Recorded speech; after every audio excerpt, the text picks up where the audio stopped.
আসসালামু আলাইকুম। এই তো আজকের ইফতারি মুড়ির জন্য এগুলো কেটে নিয়েছি।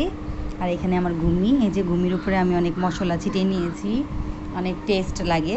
এই তো বুট বাগার দিয়ে নিয়েছি, আর আমাদের আজকে শরবত চ্যাং দিয়ে, হ্যাঁ, বরফ দিয়ে দিয়েছি। এই তো আমাদের খাওয়ার পানি, আর এখানে কিছু আইস কিউব আছে, যদি প্রয়োজন মনে করি দিয়ে খাবো, যেহেতু আজকে অনেক খারাপ লাগবে। শরবত পাতিল থেকে ঢেলে নিয়েছি। আর এই যে ঘরে বানিয়েছি বেগুনি, আলু চপ, আর হচ্ছে পেঁয়াজু।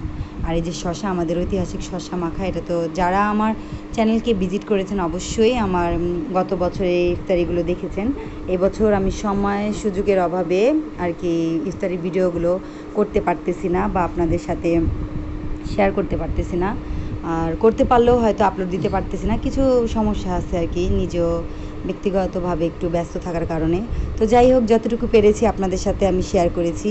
প্লিজ কমেন্ট করে জানাবেন কেমন হয়েছে আমাদের ইফতারি। তরমুজ আনা হয়েছে, তরমুজ খাবে না বলে কাটি নাই, বা কাটারও সময় পাই নাই।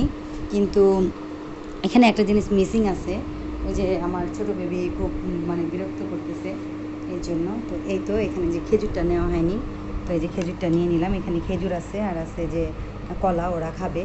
তো এই তো আমাদের আজকের ইফতারি। তো আজকে এই দিয়ে আমরা ইফতারি করব। তো সবাই প্লিজ কমেন্ট করে বলবেন আজকের ইফতারিটা কেমন আয়োজন করা হয়েছে। যতটুকুই পারছি, যাই হয়েছে আলহামদুলিল্লাহ, শুকুর আলহামদুলিল্লাহ।